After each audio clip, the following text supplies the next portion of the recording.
Bonjour à tous, je vous invite à vous abonner à cette chaîne, à aimer, à partager, à commenter ces vidéos, c'est très important. C'est une manière de nous soutenir. Merci à vous tous. Et oui, alors chers auditeurs, écoutez bien ce message que je vous livre aujourd'hui. Vous vous sentiez peut-être un petit peu morose, l'actualité n'est pas drôle tous les jours, vous aviez besoin d'une note d'espoir, eh bien en voici une. Alors tendez vos oreilles, une nouvelle qui nous vient des États-Unis en plus et qui peut avoir des effets jusqu'à chez nous. Ça va être d'ailleurs une des questions que je posais à nos invités. Vous vous rappelez, nous avions déjà abordé les Twitter Files ensemble, donc Twitter Files, les dossiers Twitter. Je rappelle rapidement, Elon Musk, nouveau propriétaire du réseau social Twitter, révèle peu à peu et depuis décembre 2022 toutes les informations cachées dans ces dossiers de cette entreprise Twitter qu'il a rachetée, des informations qui ont ensuite été analysées par des journalistes et puis reprises par la Chambre des représentants qui a été gagnée aux États-Unis par les républicains lors des dernières élections. Rappelez-vous, la Chambre des représentants qui a le pouvoir de lancer des commissions d'enquête, ce qu'elle n'a pas manqué de faire sur cette affaire absolument cruciale. Les auditions ont commencé le 8 février dernier et je peux vous dire qu'elles sont sacrément gratinées. Alors pour ceux qui comprennent l'anglais, vraiment je vous invite à aller les écouter, ces auditions. Là c'est une bouffée de bonne humeur parce qu'on voit le travail, le contre-pouvoir, les enquêtes qui sont faites et franchement ça fait du bien à entendre. Là entre autres ce sont les salariés de Twitter qui sont gratinés, interrogés mais pas tendrement, mais toujours avec respect évidemment, par des représentants de la Chambre des représentants républicains, entre autres, puisque ce sont les républicains qui mènent ici l'enquête. Et les faits qui sont dénoncés sont extrêmement graves. Parmi les accusations, il y a évidemment le fait d'accuser ces membres de Twitter, les anciens salariés de Twitter, d'avoir censuré des médecins, des médecins formés à Harvard, à Stanford, dans des meilleurs endroits du monde. Il y a le fait d'avoir interféré dans l'élection présidentielle de 2020. On va y revenir, on va écouter un sonore à ce propos avec des chiffres, c'est très très important.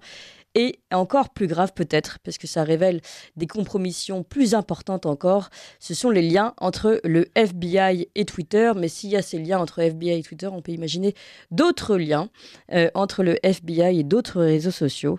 Pour commencer, je vous propose d'écouter Elise Stefanik. Alors, Elise Stefanik, c'est une membre du Congrès, une républicaine. Lors des auditions parlementaires dont je vous parlais, qui ont commencé pour elle le 9 février, elle s'adresse à ce moment-là à un professeur de droit d'intérêt public, Jonathan Turley. Écoutez. N'est-il pas vrai, d'après les dossiers de Twitter, qu'il y avait tellement de fonctionnaires du FBI qui sont ensuite allés travailler chez Twitter qu'ils ont créé leur propre canal Slack et leur propre fiche d'information pour l'intégration? Les dossiers Twitter l'ont confirmé, exact? Exact.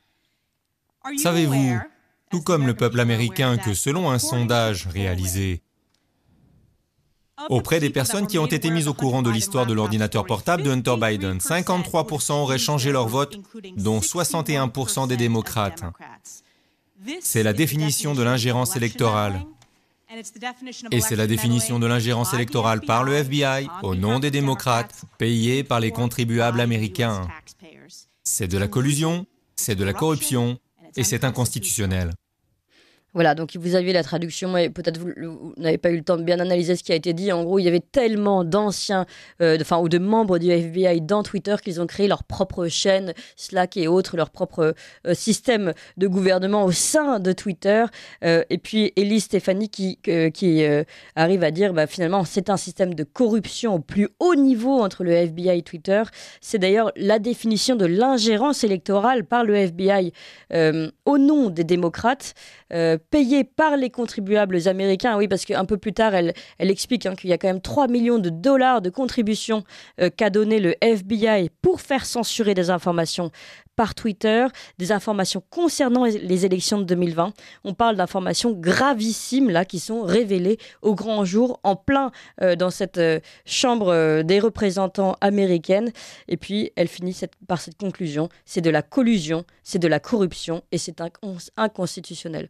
Voilà des mots très très forts d'Elise Stefanik. Alors on va en entendre d'autres sonores un peu plus tard avec nos invités, mais une chose est certaine, ça bouge fort aux États-Unis en ce moment.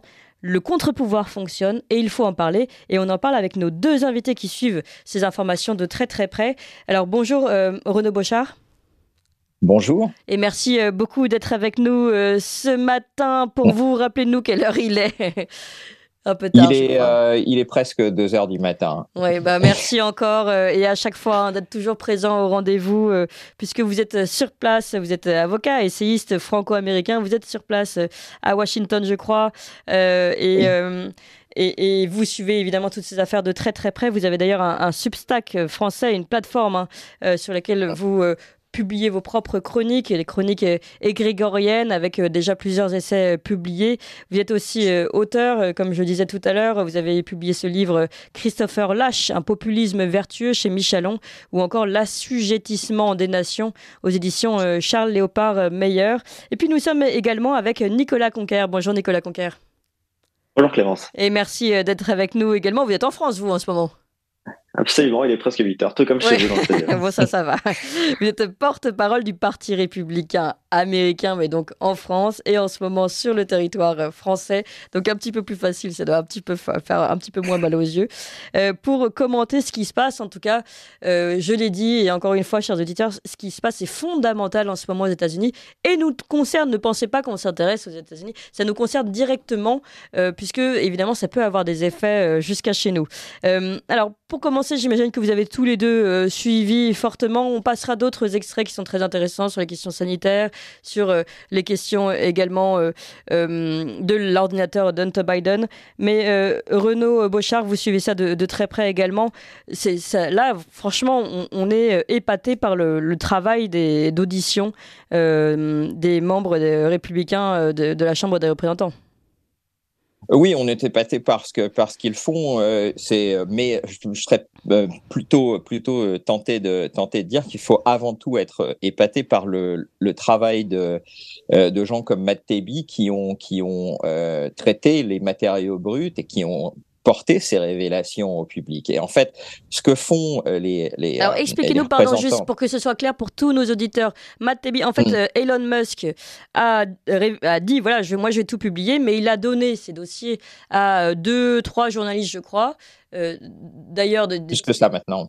Oui, voilà, dont des journalistes qui portent l'étiquette de gauche, mais qui sont reconnus pour leur travail d'investigation et tout ça, et voilà, qui ont fait ce travail d'analyse des dossiers.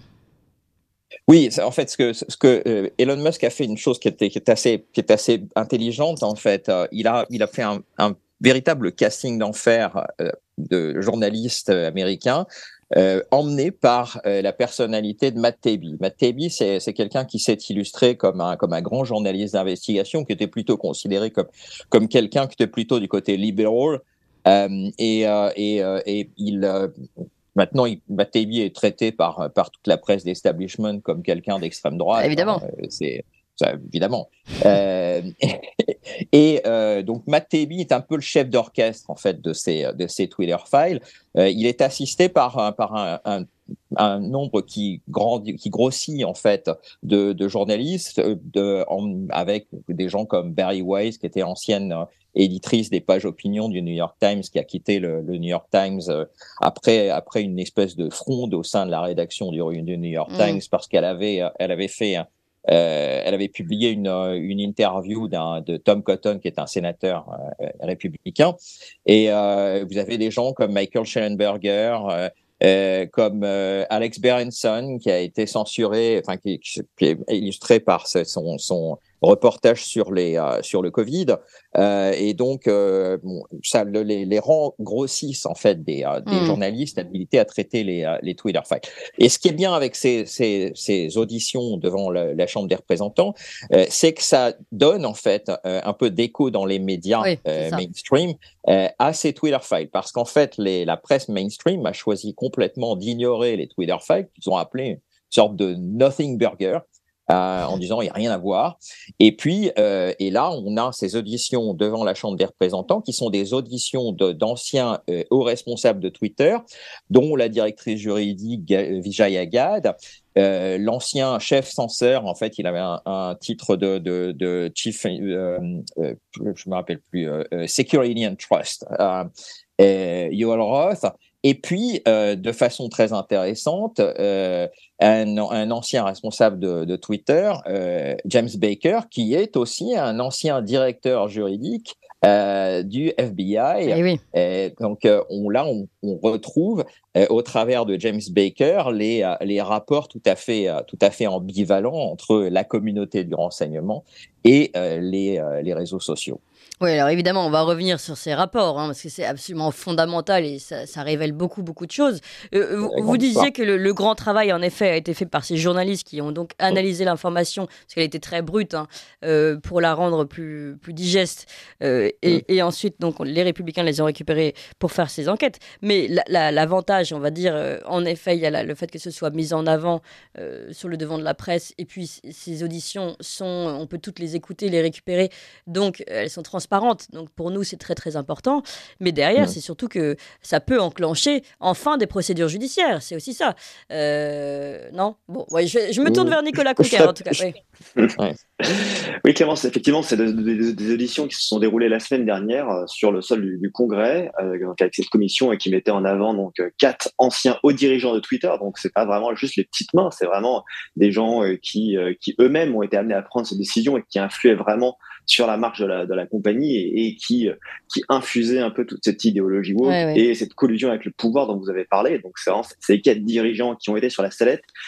Alors, on va donner leur nom. Il y a Jack Dorsey. Je pense que même les auditeurs, en France, on a déjà entendu parler de ce nom-là, Jack Dorsey, Parag Agrawal. Donc lui, c'est le fondateur de Twitter. Oui. Mais ce qui est intéressant, c'est qu'on pourrait s'imaginer, juste si on fait un peu abstraction de Twitter, on pourrait s'imaginer que ces hauts dirigeants soient pas vraiment aux prises sur les rouages de l'entreprise et que ce soit des gens un peu dans le milieu du management qui arrivent un peu à noyauter leur idéologie et que voilà, il y a une espèce de désengagement des dirigeants qui disent, en fait, oui, il y a une minorité agissante qui a un peu pris le contrôle en interne, un petit punch pour influer son idéologie. En fait, non, elle est vraiment décidée en haut lieu.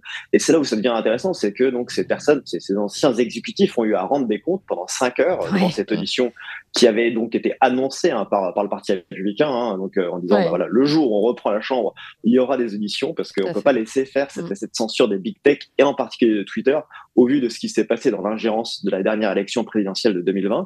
Et là, ça permet vraiment de mettre en avant des choses qui sont particulièrement cruciales, c'est-à-dire des questions qui pourraient porter tout à fait évidentes et sur lesquelles il n'y aurait pas c'est pas une question piège, c'est est-ce que vous reconnaissez monsieur Ross, donc qui était des personnes qui étaient auditionnées, est-ce que vous reconnaissez avoir un parti pris? Lui, sans scier, il lui dire absolument non. Et c'est là qu'on sort un tweet qu'il avait publié précédemment où il dit vous allez voir, dans la mesure et dans la nuance, il considère que l'administration Trump et tous ceux qui étaient à la Maison-Blanche, c'était rien de moins que des nazis. Donc, vous voyez, on rentre vraiment dans une logique où il y a une espèce de rage, d'aveuglement et de parti pris qui ont mené à ces comportements où ces dirigeants de Twitter ont fait ce qu'on appelle, ils ont joué à Dieu. Ils sont pris, décider qui avait le droit ou non à la parole. Et c'est ça qui a pu mener au sondage qui est vraiment très crucial, que vous avez mentionné, à savoir la question que je voulais vous poser. Oui. Allez, je vous écoute. Non, mais justement, sur ce sondage, j'imagine que c'est... il faut quand même rappeler le contexte, c'est-à-dire que ce sont des membres du Congrès, ce sont des républicains ici qui interrogent ces anciens salariés de Twitter. Donc, l'importance de ce sondage, vous allez rappeler les chiffres juste après, c'est bien de montrer que l'élection aurait été tout autre si Twitter n'avait pas agi de la sorte. Enfin, Twitter et les autres, mais c'est absolument fondamental. Là, on appelle ça un abus de démocratie. D'ailleurs, je vous repasserai un autre extrait après où une des représentantes explique non, mais là, on n'est plus dans une démocratie aujourd'hui. Mais allez-y sur le sondage. Voilà, juste pour faire court, on voit que c'est une affaire qui a été étouffée 10 jours qui précédaient donc l'élection en octobre-novembre 2020 concernant donc un ordinateur qui appartenait au fils de Joe Biden, Hunter Biden, qui a vraiment des matériaux très compromettants et vraiment moralement très critiquables et condamnables avant tout. Et il y a eu une censure qui a été effectuée en interne par Twitter avec une pression de la part du FBI, et c'est ce qui est en train d'être mis en avant, sachant que cet ordinateur, il n'est pas tombé de nulle part. Ça fait 1 an qu'il était entre les mains du FBI. Cette affaire, on savait qu'elle allait être remontée. Elle a été noyautée en fait par le FBI. Elle a été absolument noyautée, effectivement, et c'était une volonté délibérée. Et le pire là-dedans, c'est que, selon les auditions, les témoignages des dirigeants consistaient c'est-à-dire qu'ils n'ont même pas cherché à vérifier ni quoi que ce soit, parce qu'il y avait vraiment des éléments tangibles qui auraient pu nécessiter de dire, au vu des implications que ça va pouvoir avoir, comme on le dit aujourd'hui, 50% des gens, des démocrates même, estiment que ça aurait pu reconditionner leur vote en faveur de Joe Biden. Mais c'est plus que 50, je crois que c'est 53. Voilà, donc on dépasse la majorité. Ouais, absolument. Et ça montre bien que ces affaires ont un retentissement vraiment incroyable, que tous ceux qui ont voulu critiquer, je refais un saut en arrière en 2016, des implications, des ingérences d'États étrangers comme la Russie qui aurait pu inférer dans l'élection américaine, tous ceux qui ont critiqué ça pendant 4 ans sur le mandat Trump ont été les premiers à s'y prêter et à effectuer ça, donc à la veille des élections présidentielles de 2020. Donc c'est éminemment critique. Il convient de se poser les questions de pourquoi ça a été fait et pourquoi chez Twitter. Une statistique à retenir, c'est 99% des employés de Twitter ont été des donateurs du Parti démocrate. Donc ils l'ont fait parce qu'ils savaient a priori. Et à juste titre, le FBI savait que Twitter allait être docile, complaisant, et comme je dis, ils n'ont même pas cherché à vérifier la véracité de l'article ou non du New York Post, de pouvoir pourtant vérifier des éléments qui avaient été mis au grand public. Et ça, c'est d'autant plus critique, à plus forte raison qu'en France, on parle sur des questions de partialité, de parité dans le service public, et des choses comme ça. Vous voyez où je en Tout à fait. Et une petite précision, d'ailleurs, parce que peut-être que pour nos éditeurs, parler de Twitter, ça c'est pas forcément...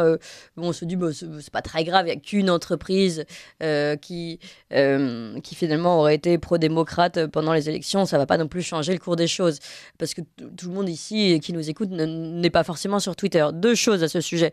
D'abord, Donald Trump avait cassé la façon de s'adresser au peuple de façon classique, on va dire, en passant par les médias. Il passait directement par Twitter. C'était l'un de ses vecteurs. Donc, on a détruit en tout cas, invisibilisé ce vecteur-là de discussion avec Donald Trump en direct. Et puis, deuxième chose, il faut quand même préciser que si ça se passe sur Twitter, il y a de fortes probabilités, et on a déjà des indices pour considérer que ça peut aussi être le cas pour Facebook et les autres. On continue de parler de ce sujet absolument crucial et de ses répercussions juste après le flash de 8h. Je me tourne vers Emmanuel Noël. Ligne droite, le témoin a dit la vérité, il doit être exécuté. La table ronde. Et pour en parler, nous sommes toujours avec Renaud Bochart, qui est sur place aux États-Unis, il est 2h du matin, il est encore avec nous. Merci beaucoup Renaud Bochart, avocat, essayiste franco-américain, fondateur d'un Substack français, donc une plateforme sur laquelle vous revenez d'ailleurs vous avez vos propres chroniques grégoriennes, vous revenez sur ces sujets qu'on aborde ensemble. Je vais citer l'une de vos chroniques, ça c'était la première, je crois qu'il y en a une deuxième, préparez-vous à la déferlante. Rappelez-moi le titre de la deuxième chronique qui vous a... La déferlante des Disinformation Studies, en fait, où je me réfère à une nouvelle étude de l'institution Brookings, qui en fait utilise l'intelligence artificielle pour censurer en temps réel les podcasts, qui est vraiment le dernier espace de liberté dans les médias. Oui, c'est un peu en lien avec la censure dont nous parlons ici et dont ont été l'objet ces dossiers, notamment sur Hunter Biden et sur les élections, autour des élections de 2020. Vous êtes également auteur de ce livre Christopher Lasch, un populisme vertueux chez Michelon, ou l'assujettissement des nations aux éditions Charles-Léopold Meyer. Et puis nous sommes toujours avec Nicolas Conquer, porte-parole du Parti républicain américain en France, sur place en France. Je vous avais dit qu'on écouterait d'autres sonores, je préfère tout de suite qu'on les écoute ensemble, et puis comme ça après on continue de commenter avec vous deux. Je vous propose d'abord d'écouter Nancy Mace, alors je ne sais pas si je prononce bien son nom de famille, vous me le direz, donc toujours représentante la Chambre des représentants du Congrès, républicaine. C'était le 9 février lors de ses auditions parlementaires. Alors elle s'adresse à Mrs. Gade, qui est l'ancienne responsable de sécurité à Twitter, donc vous allez entendre le dialogue. Et là, c'est aussi pour, je me tournerai vers Nicolas Conquer, c'est aussi pour voir à quel point, franchement, les parlementaires américains jouent un rôle un petit peu plus incisif que les nôtres lors des auditions et des enquêtes parlementaires. Écoutez. Our policies regarding COVID were designed to protect individuals. Alors, pensez-vous que vous, quelqu'un d'autre chez Twitter, ayez l'expertise médicale pour censurer l'opinion experte d'un médecin? Alors, on a la réponse de Mrs. Guide. Nos politiques concernant le Covid étaient conçues pour protéger les individus. Et Nancy Mace qui répond « Mais vous avez censuré des médecins formés à Harvard, à Stanford, dans les meilleurs endroits du monde, et vous les avez réduits au silence. » J'ai un autre tweet de quelqu'un qui a 18 000 followers. Cette personne a mis un graphique du CDC sur Twitter. Il s'agit des données du CDC. C'est précis selon vos critères. Et pourtant, vous l'avez étiqueté comme trompeur. Vous n'êtes pas médecin, Madame Gade. Non, en effet. Oui, c'est bien ce que je pensais. Voilà. On va s'arrêter là parce que la discussion continue et on voit cet échange. Alors là, c'est pour les questions sanitaires, donc du Covid, qui est un autre volet encore de ce dossier des Twitter Files, qu'abordent également les membres du Congrès. Ils ne s'intéressent pas qu'aux élections de 2020. Et encore une fois, on voit cette censure. Alors, il y en a eu d'autres. Il y a une sénatrice, d'ailleurs, je me demande si c'est pas elle, qui explique qu'on lui a censuré son propre tweet à elle. Donc, c'est quand même une membre du Congrès qui a été censurée. Ici, on voit que ce sont des tableaux, des graphiques du centre des maladies, le CDC, qui répertorie toutes les maladies, tous les morts aux États-Unis, qui a été censuré alors que c'est un organisme tout à fait officiel. Et voilà, donc comment êtes-vous arrivé à ce niveau de censure? Est-ce que vous avez une opinion experte d'un médecin? Et voilà, donc la responsable sécurité qui répond non, c'est vrai, on n'est pas du tout médecin. Mais en gros, nous avions une politique concernant le Covid et elle ne va pas beaucoup plus loin dans l'explication. On va écouter maintenant Lauren Boebert, membre du Congrès, toujours républicaine, d'ailleurs ancienne démocrate. Et elle, je crois qu'elle interroge les 4 anciens membres de la sécurité de Twitter, enfin les 4 membres de Twitter. Donc on a Jack Dorsey, Parag Agrawal, Vijaya Gadde et puis il en manque un d'ailleurs, Yoel Roth. Alors écoutez, parce que celle-ci, vraiment, elle attaque dur, je vais vous faire la traduction. Now, who the hell do you think that you are? Mais pour qui vous prenez-vous? Des élections en apparence? Oui, je crois bien que tous les 4, vous avez pris part à des élections en apparence. Les informations sur le sénateur de Hunter Biden ont été supprimées. Le tweet d'un membre du Congrès a été supprimé. Un président en place a été banni de Twitter.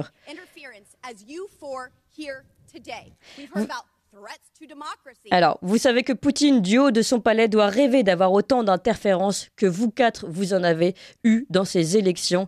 Et puis après, elle conclut, oui, il y a eu une vraie interférence dans la démocratie américaine. Voilà Lauren Boebert, et voilà pour aussi que vous ayez le ton de ces auditions qui sont bien différentes des nôtres. C'est pour ça que c'était vraiment intéressant de vous les faire écouter aujourd'hui, même si c'est un peu de l'anglais un peu lourd peut-être pour vous à l'écoute, chers auditeurs. Alors je me tourne rapidement vers Nicolas Conquer concernant ce ton on va dire incisif qu'on n'a pas ici en France. C'est vrai que c'est très particulier, on n'est pas habitué. Ah oui, effectivement, et c'est la dernière, franchement. C'est cool, Lauren Boebert. Elle rentre dans l'arène à juste titre. Elle-même a fait preuve de censure, comme beaucoup d'autres voix proéminentes du camp conservateur. Donc, on savait que ça se produisait. Eux, on en était victimes, mais ce qu'on retiendra de ces auditions, c'est non seulement ça se produisait, mais c'était bien plus important que ce qu'on imaginait. Et là, à juste titre, elle se dit, en fait, vous avez cherché moi à me censurer, à me d'évincer du débat public en vue que mon siège soit perdu, en vue de faire gagner le camp démocrate, sous des motifs tout à fait fallacieux, avec des politiques internes que vous avez modifiées en dépit de tout ce qui est la liberté d'expression. En parallèle de ça, ce qui est intéressant, c'est que les ayatollahs iraniens, l'ayatollah Khomeini, d'autres politiques même américains qui portent des accusations très, très graves envers l'État d'Israël et ça. Comme quoi, ça serait, je cite, une tumeur cancéreuse à éradiquer, des accusations très graves, plus tout le contenu qui est vraiment absolument obscène, pornographique, pédopornographique, qui avait absolument libre cours sur la plateforme, et on s'est juste employé à supprimer, évincer des voix conservatrices parce que ils osaient, relayer des informations ou bien de santé publique ou bien des affaires portant sur des crimes commis par la famille Biden. Donc il y a vraiment un deux poids, deux mesures qui a été effectué et on peut comprendre à juste titre l'emportement de ce petit bout de femme, Lauren Boebert, Oui, tout à fait. qui rentre et qui C'est vrai que c'est vraiment l'image. Elle rentre dans l'arène. Renaud Bochard, donc tout à l'heure, je commençais à vous dire peut-être que finalement, l'avantage aussi de ces auditions, bon d'abord, en plus de la transparence et du fait que ça vienne malgré tout aux oreilles et aux yeux de beaucoup plus de monde, moi je considérais que ça ferait un très bon dossier prêt pour une enquête et pour une procédure judiciaire. Et là, vous avez l'air de douter. Non, malheureusement, c'est tout le problème en fait. Ces audiences, elles sont utiles et elles sont très didactiques. Hein. Et ce qui est déjà quelque chose. Maintenant, ce qu'il en restera, sans doute pas grand-chose. D'ailleurs, moi, je vois même que dans les médias conservateurs, en fait, les auditions ont déjà cédé le pas à d'autres choses, et notamment en fait à la dissimulation de cet énorme accident industriel en Ohio. East Palestine, après une explosion d'un train qui a déraillé avec rempli de produits chimiques. Donc en fait on voit très très bien, c'est un spectacle, hein. Vous avez cité Nancy Mace, Lauren Boebert ou Marjorie Taylor Greene. Oui. Les Stéphaniques ont fait du bon travail, mais je pense qu'il restera pas grand chose, et en tout cas pas des procédures judiciaires. Ça, je pense que on n'en verra pas, parce que ce qu'il faut se rendre compte, c'est du contexte dans lequel tout ça se situe. Et d'ailleurs, la façon dont la presse mainstream a rapporté ça, c'est par exemple de dire à cause des auditions devant la Chambre des représentants, Yoel Roth a fait l'objet d'attaques, d'attaques voire de harcèlement de nature homophobe et antisémite. Donc en fait, on voit très très bien comment l'un des responsables de Twitter, Yoel Roth. Oui, Yoel Roth, c'était le Security and Trust Chief Officer. Et donc je pense que sur les retombées de ces auditions, malheureusement, je crois qu'il ne faut pas en attendre grand-chose. En revanche, il ne faut pas oublier que là, les révélations des Twitter Files sont absolument essentielles. Et la plus grande révélation des Twitter Files, et ça ne va pas s'arrêter là, parce qu'en fait, il y a de nouvelles orientations qui sont prises, qui ont été annoncées par Matt Taibbi, mais la grande révélation, c'est que la censure ne venait pas que Twitter n'était pas le cœur opérant de la censure, mais le FBI. C'est la communauté du renseignement. Et en fait, la fusion en fait entre les agences de renseignement et les médias et les réseaux sociaux. Juste pour vous donner quelques chiffres, il y a encore 15 anciens employés du FBI à Twitter, mais si on va voir du côté de Facebook, on en trouve 115 des anciens de la communauté du renseignement, et à Google, il y en a 165 parmi les cadres dirigeants, hein. Donc, on est vraiment devant une espèce d'opération en fait, et c'est pour ça que j'ai publié cette chronique sur l'arrivée, la déferlante des Disinformation Studies, où on voit que en fait le gouvernement américain, via les agences de renseignement, est en train en fait de traiter la circulation de l'information comme la circulation de pathogènes. Et on est véritablement dans une censure qui est organisée depuis le cœur de l'État américain, le cœur du gouvernement américain, et en son cœur, les agences, la communauté du renseignement. Mais maintenant qu'on a ces éléments probants sur le sujet, qui sont énormes. Je veux dire, c'est une atteinte à la démocratie, mais comme elle a dit tout à l'heure, c'est de la corruption, c'est de la collusion, et c'est anticonstitutionnel. Donc, je veux dire, ça attaque tous les fondamentaux des Américains. Et ça, vous pensez qu'il n'y a pas un contre-pouvoir qui peut réussir à fonctionner pour... les révélations sont faites, mais tout simplement pour éradiquer ce phénomène? Non, parce que le Deep State est complètement contrôlé, et pour qu'il y ait des suites, il faudrait que le département de la justice s'en empare et initie des enquêtes et des poursuites. Or, vous avez retrouvé au département de la justice les mêmes gens que ceux qui ont été interrogés par la Chambre des représentants au sein de Twitter. James Baker est un ancien d'ailleurs, je crois qu'il était vice deputy attorney general à un moment du département de la justice. Donc l'idée qu'il puisse y avoir des suites judiciaires, je vous garantis même que quelqu'un comme Vijay Agarwal, qui a gagné 17 millions de dollars l'année dernière, ne crachera pas $1. Ancienne responsable de sécurité de Twitter et donc qui est interrogée, nous on l'a entendu dans son interrogatoire avec Nancy Mace. Oui, mais alors vous me cassez complètement ma bonne nouvelle, moi, pour mes auditeurs, Renaud Bochart. Non, laissez Clément, je vais vous apporter des bonnes nouvelles. Voilà, Nicolas Conquer, s'il vous plaît. Alors, effectivement, déjà, resituons dans le contexte, ces auditions, elles s'inscrivent dans le contexte où Elon Musk lui-même, celui qui a fait l'achat de cette plateforme pour plus de 44 milliards de dollars, lui-même fait les révélations sur sa propre plateforme. Donc, est-ce que c'est un but contre son camp? Est-ce qu'il se tire une balle dans le pied? Non, au contraire. Il cherche à remettre un peu au grand jour les méfaits qui avaient été commis par une frange de l'État profond ou des gens dans des agences de renseignement, et ça va vraiment avoir vocation à vouloir faire une espèce de grande lessive et de remettre un petit peu les fondements de cette liberté d'expression qui sont chers aux Américains au devant de la scène. Donc ça, je pense que s'il y a un grand gagnant, c'est la liberté d'expression et une certaine forme de reprise d'un débat public moins passionné.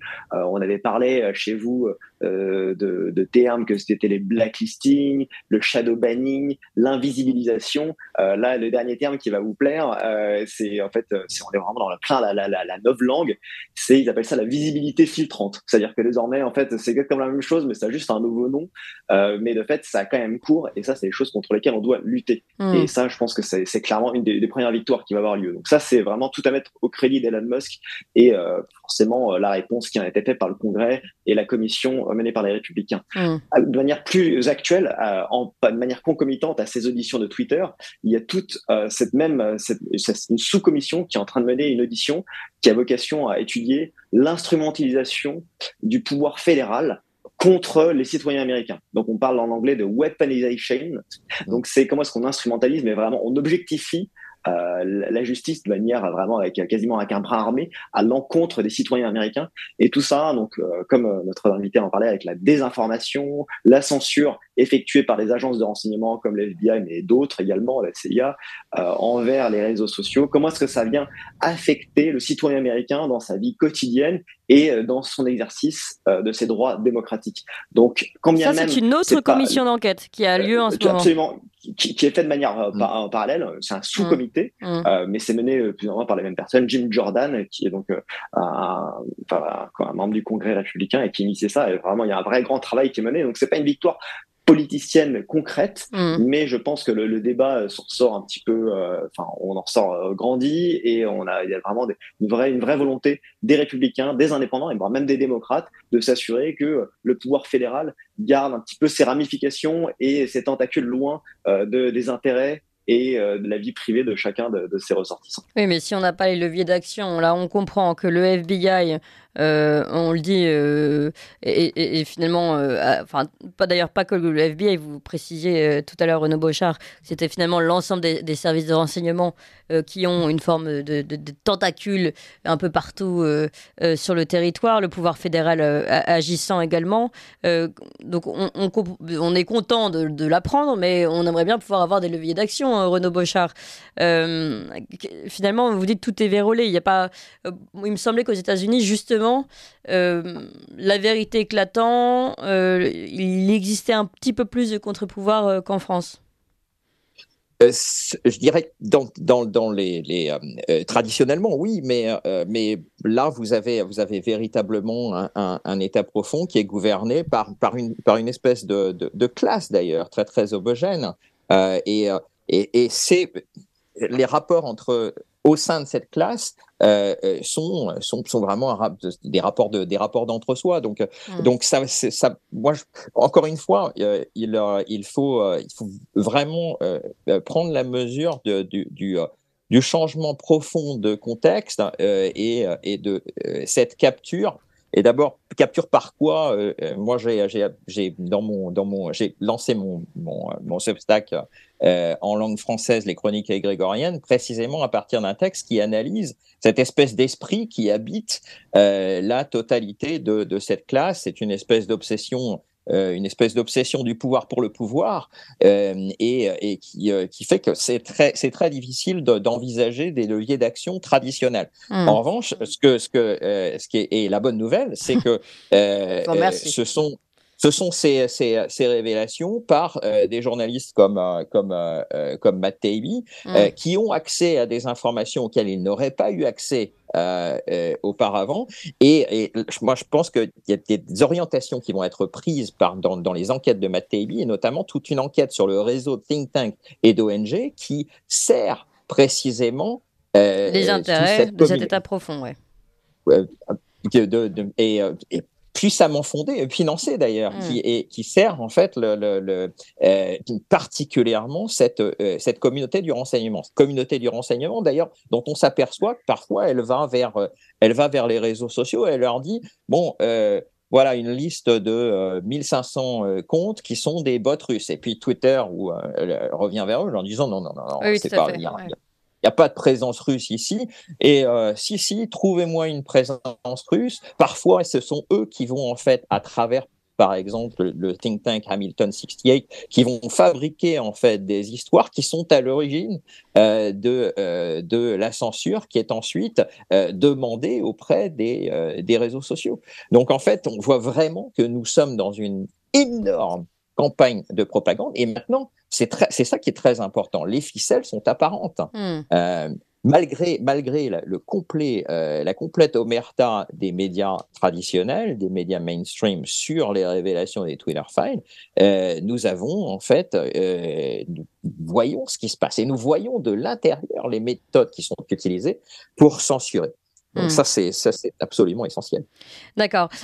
Écoute, vous parlez de toutes ces ramifications. Pour que ce soit clair pour nous autres auditeurs français, est-ce que vous pouvez nous donner un peu schématiquement quelles sont ces ramifications? Comment se tient cet État qu'on appelle l'État profond? Pendant longtemps, quand on disait l'État profond, on était considérés comme des complotistes, pour changer.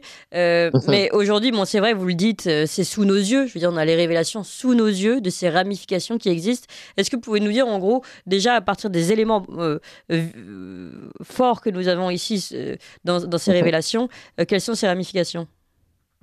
Quelles sont ces ramifications? Je voudrais par exemple parler il y a une vidéo qui a circulé, une vidéo de Richard Stengel, qui est le fondateur d'une agence fédérale interministérielle placée au sein du département d'État qui s'appelle le Global Engagement Center.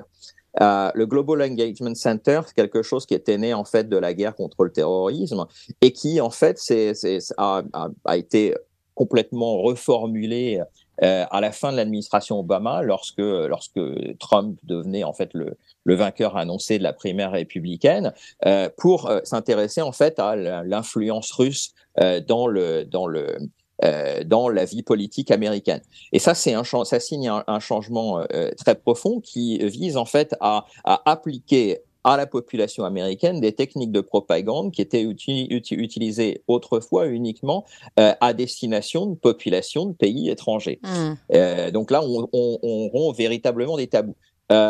Autre exemple, c'est cette étude particulièrement inquiétante. C'est vraiment dystopique. Lisez ma dernière chronique sur les Disinformation Studies, parce que en fait, ce que vous avez, c'est que vous avez une chercheuse de Brookings Institution.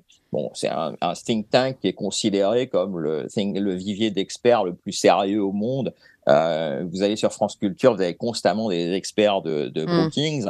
Et vous avez donc cette chercheuse qui est d'ailleurs très intéressant parce que son titre c'est pointe vers l'intelligence artificielle, le traitement de données, etc. Et cette chercheuse publie un rapport sur les podcasts. Et elle commence en fait par relater un échange dans le podcast du sénateur républicain Ted Cruz, dans lequel Ted Cruz décrit son ancien concurrent, son ancien adversaire lors de la sénatoriale de 2018 au Texas, Beto O'Rourke, en disant son public, il est composé essentiellement de reporters mainstream qui se comportent comme des groupies à un concert des Rolling Stones et qui lui balancent leurs petites culottes lorsqu'ils le voient à des meetings ou des conférences de presse. Bon. Et puis la discussion se termine. Son interlocuteur lui dit en fait ici tu peux dire tout ce que tu veux parce que nous sommes sur un podcast. Réaction de l'intéressé Brookings Institution. Il y a un vide juridique ici. Donc, il faut censurer. Et ensuite, elle monte tout un système. J'ai décrit, d'ailleurs, j'ai traduit en fait la méthodologie utilisée, où j'utilise des méthodes de similarité cosinusale pour vérifier si il y avait un semblant de vérité factuelle dans la blague de Ted Cruz. On en est là. Et sur la base d'une espèce de système, mais d'un échafaudage, mais d'une complexité incroyable, elle en arrive à dire 20% de ce que dit Steve Bannon est faux. Donc, si on part du principe que tout ce système est là pour vérifier que la blague de Ted Cruz, qui était satiriquement correcte, mais qui n'avait aucune prétention à une exactitude factuelle. Ouais. Donc voilà où on en est. On en est vous avez des analystes qui sont considérés comme les experts les plus intelligents au monde, qui vont scruter l'internet pour des blagues comme celle de Ted Cruz en disant là il faut censurer.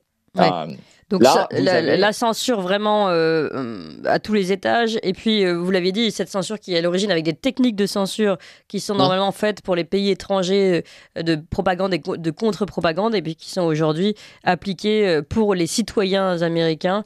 Voilà, encore des révélations très très fortes. Et puis évidemment, toutes ces ramifications, on l'a dit, des services secrets américains avec le pouvoir fédéral. C'est gravissime tout ça. Vous avez entendu quelques extraits. On continuera d'en parler. Merci encore Renaud Bochart de vous être réveillé en pleine nuit pour nous depuis Washington. On continuera de suivre ces affaires avec vous. Merci à Nicolas Conquer qui nous a quittés un petit peu plus tôt.